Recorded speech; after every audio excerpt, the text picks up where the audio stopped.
Casey and Jessica back with you today. We are talking all about the liver and detox. So, in having an autoimmune disease, more than likely you have an overburdened liver and it is contributing to your autoimmune disease, or it may be the reason you had your autoimmune disease in the first place as well.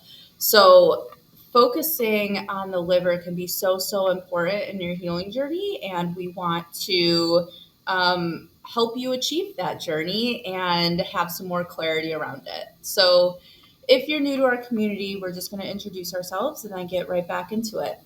I am Casey Kephart. I am a functional medicine nutritionist. I am the founder of the Feel Good Formula. I work with women with all different types of autoimmune diseases to get you back to the activities that you love to do and get you back to your life, trash your symptoms, and feel good again. And I live in St. Petersburg, Florida. Jessica? And I'm Jessica Melnick. I'm a registered holistic nutritionist, the founder of the Anti-Arthritis Method, the host of the Happy Joints Arthritis Solutions Group, and I help both women and men with various forms of arthritis get back to living life the way that they choose to, not the way that they have to. Awesome. So if you resonate with anything that we're saying in this video, if you have questions, please put them in the comments. Put a love on this video. You'll also probably be hearing more about us talking about the liver and the detox and some other cool things revolving around that in the next couple weeks. So this is probably only part one of our liver series here.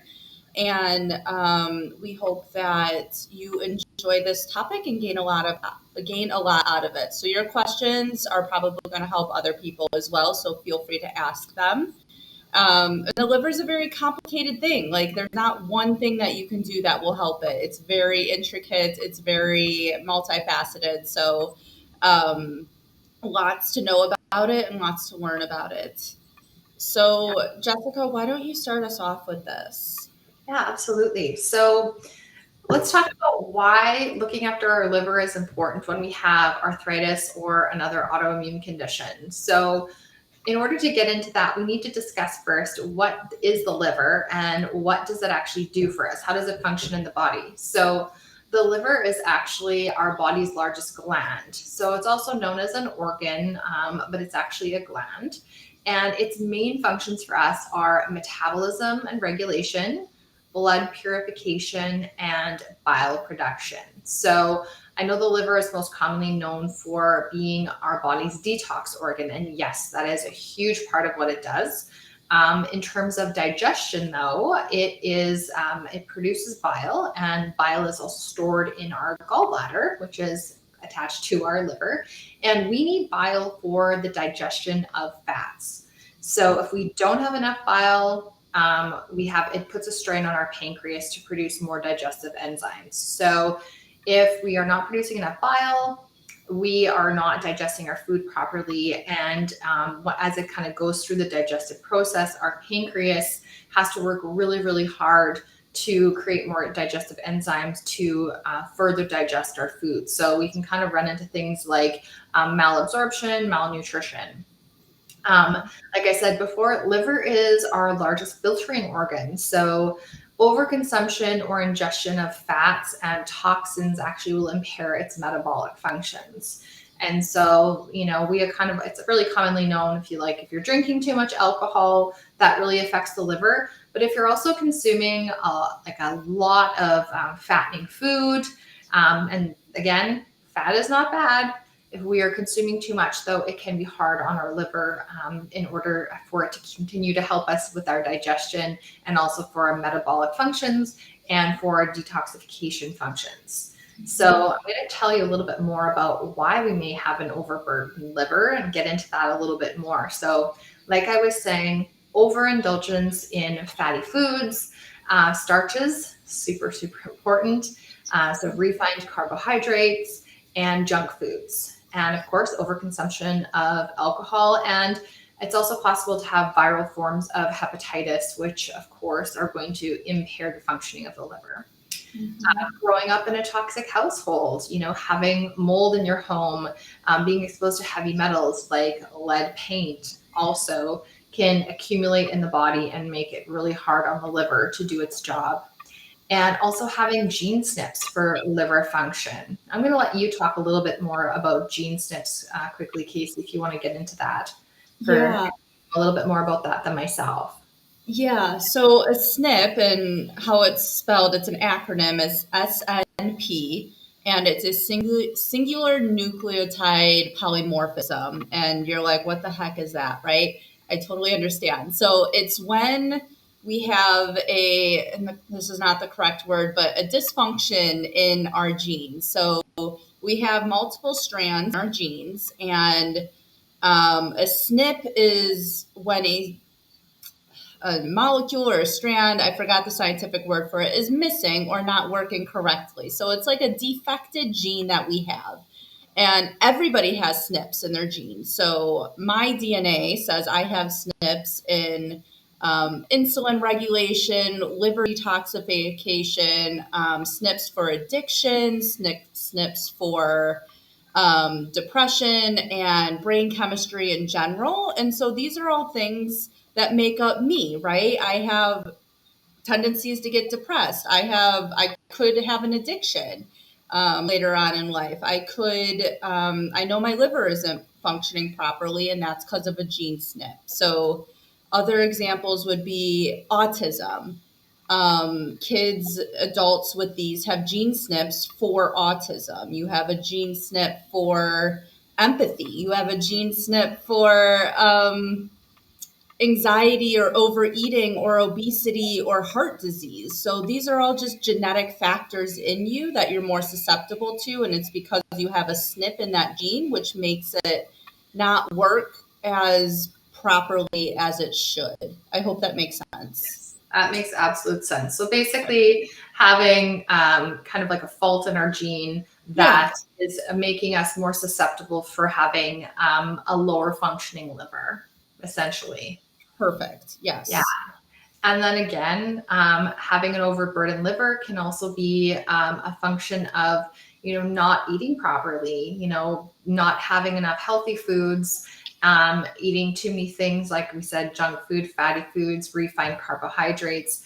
And that can really interfere with our body's ability to detoxify. So, some symptoms of having a sluggish liver, there's a lot. This is not this is not the be all and end all. There could be other things too. You might have some of these, you might have none of these.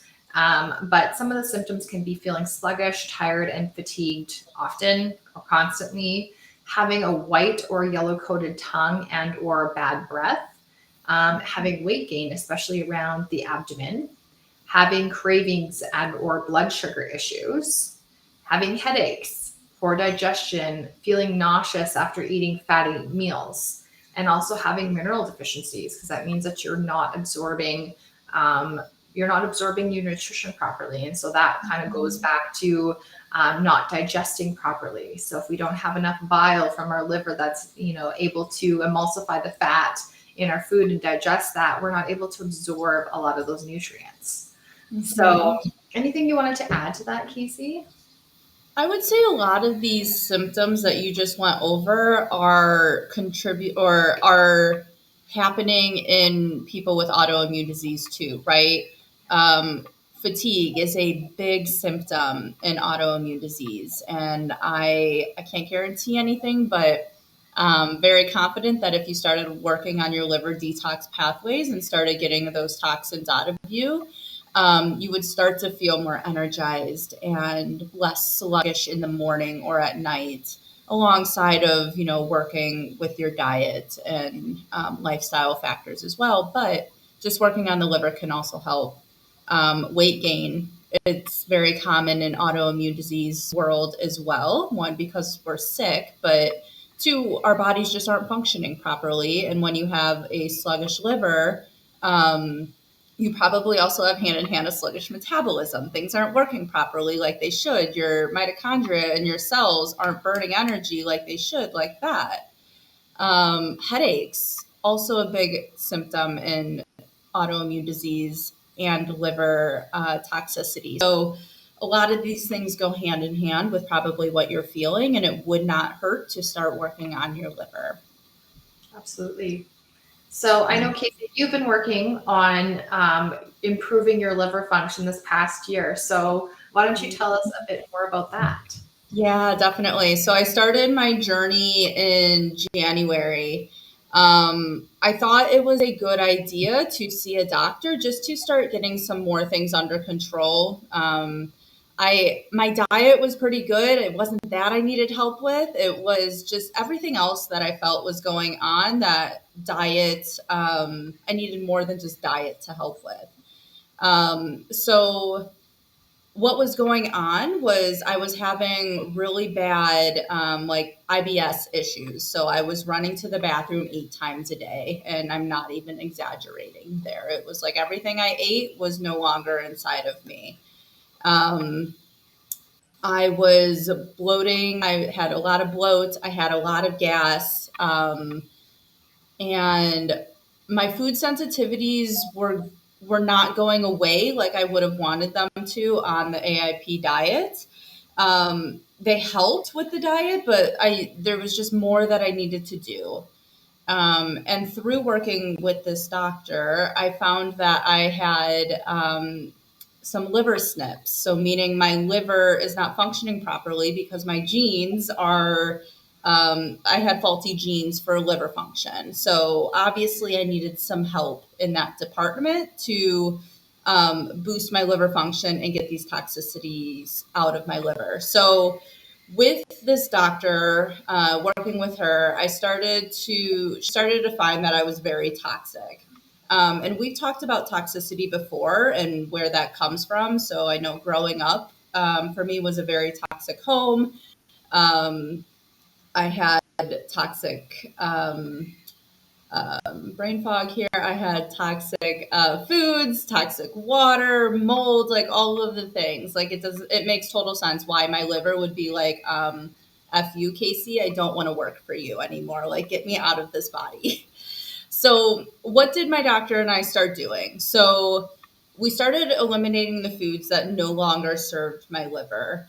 And she had a really great analogy for me. So, usually we're like, oh, let's bump up all of the detox foods that we can, right? And we'll get into what the detox foods are in a little bit.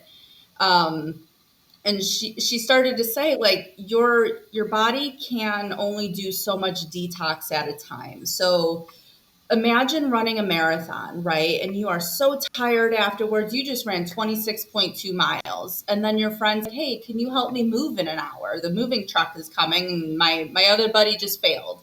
Can you help me? And you're like, oh my God, I have nothing left inside of me to help you. That's what my liver was saying, basically, was like, I can't detox any more than I'm detoxing right now. So it's way too much for how sluggish I am right now. So we had to limit the foods that I was eating. So we didn't put too much stress on the liver.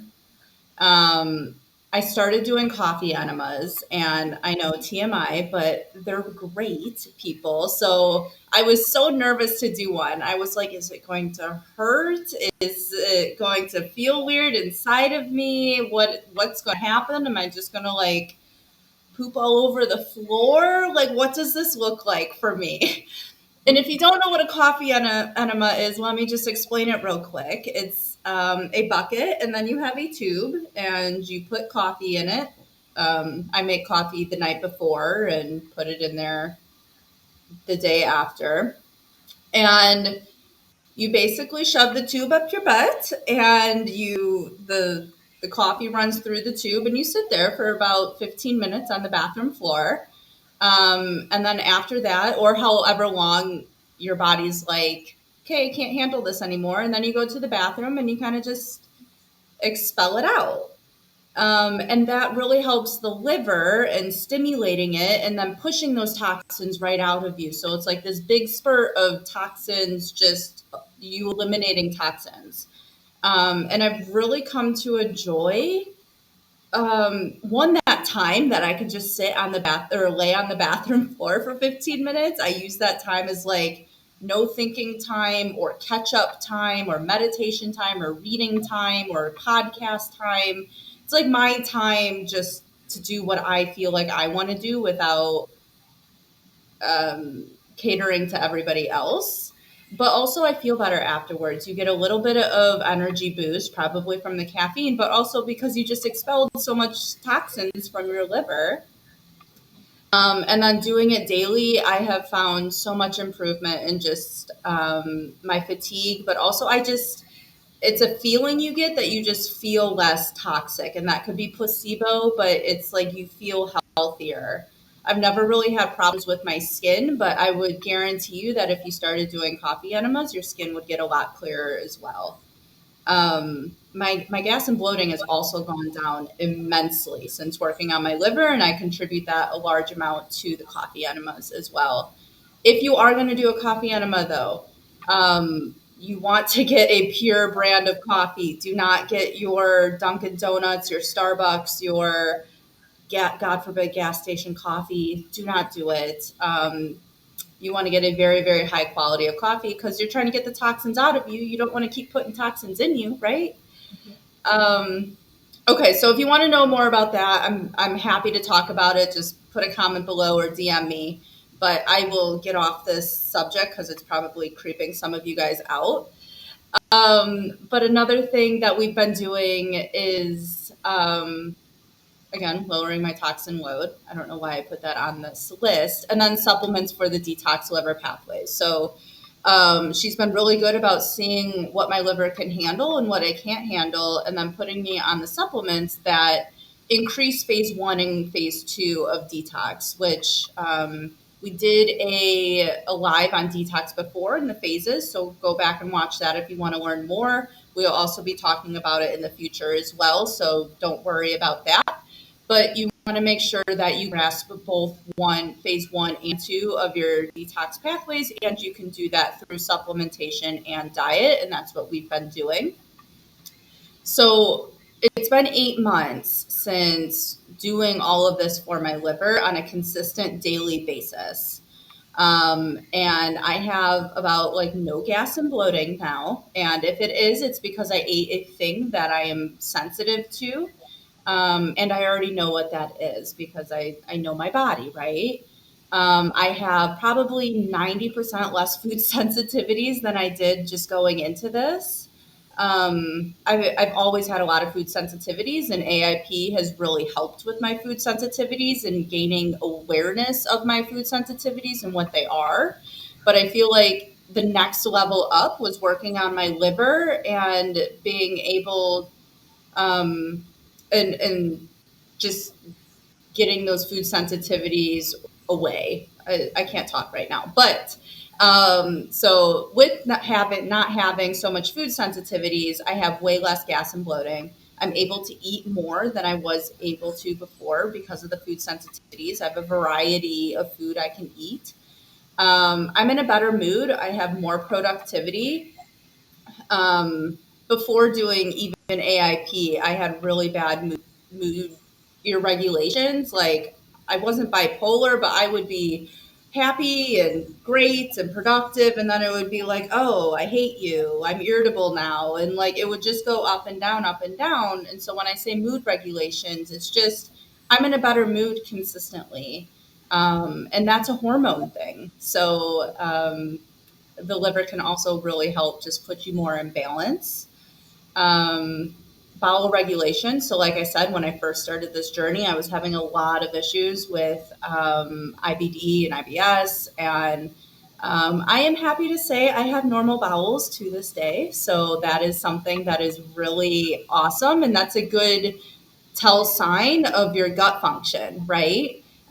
When you have a healthy gut, you have healthy poops. So, AIP can help with that. Working on the liver can help with that, but you can't just do, I mean, you could do one or the other, but doing them both together can provide immense results for you. And less brain fog. As we're talking right now, I have a lot of brain fog, but we're just in this, I'm in this balancing out stage still with my toxins. And since I had COVID, it kind of wiped out a lot of things and upped my liver toxicity. So we're still trying to work that out. And I feel like brain fog is one of those symptoms. But when you do have everything worked out with your liver, brain fog is another symptom that just goes away, and you feel smart again. You feel like a normal human being again. You feel like you can function again, and it is lovely. Um, so, some things that I would recommend if you don't have an awesome doctor to work on your liver with you in a holistic way.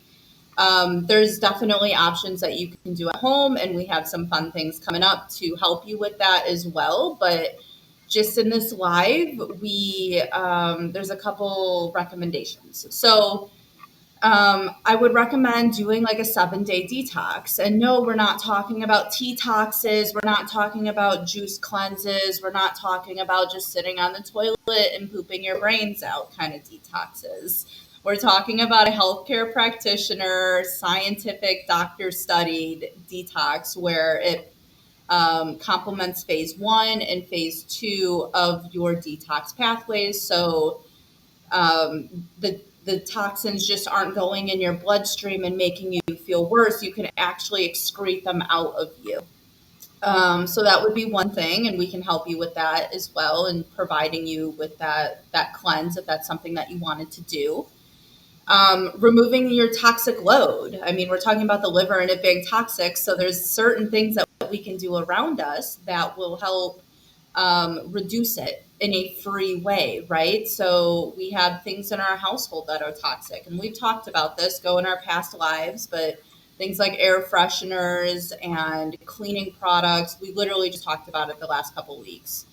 Mhm. Things in your environment, air pollution, your food is toxic if you're not eating the correct kinds, your water can be toxic if you're not filtering in the correct way or at all, actually. Um, so those are some free ways that you can help your liver up in your detox foods. So beet greens, cilantro, dark leafy greens, lemons, ginger, garlic, cruciferous vegetables, which is your cabbage and your cauliflower and your Brussels sprouts and your onions and Don't those forget things. broccoli. That's my And favorite. did I not say broccoli? And broccoli. You listed Uh, all of them as broccoli, so you're good. Sorry. I like Brussels sprouts and cabbage, but that's just me. And then supplements. So, some good supplements for detox are charcoal pills. Charcoal just is like a sponge, and it just sponges up all of these toxins. And then when you poop the next, ooh, sorry, and then when you poop the next day, it just comes out in there. So it's lovely. Um, you can also use or charcoal pills if you eat gluten and you're sensitive to gluten. That also helps just kind of bind up all of those materials that you need, and it could help you feel better. Along with when you're sick, it's just a good sponge for like nasty things in your body. So, highly recommend just having charcoal pills around. Um, Organic and good kinds, of course. Do not get a low quality kind.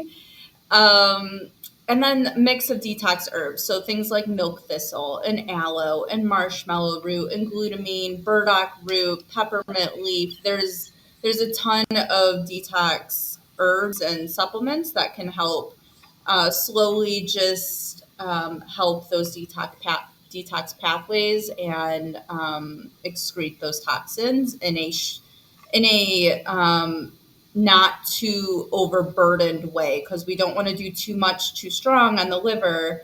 And with having an autoimmune disease, your liver is probably really sluggish already, so we don't want to overburden it. So we want to do this slow and low process so we can make sure that your toxins just aren't going to circulate in your bloodstream, making you feel worse. So there's definitely a science to it, and you want to go more slow than you do fast.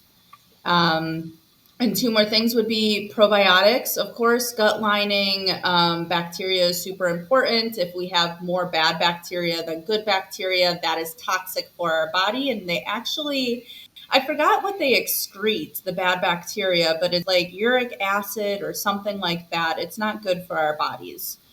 Um, And then fiber. Fiber is again a binder and it helps eliminate the toxins and go out, but it also has glutamine in it and releases short chain fatty acids in our body, which is very, very healing for the gut lining.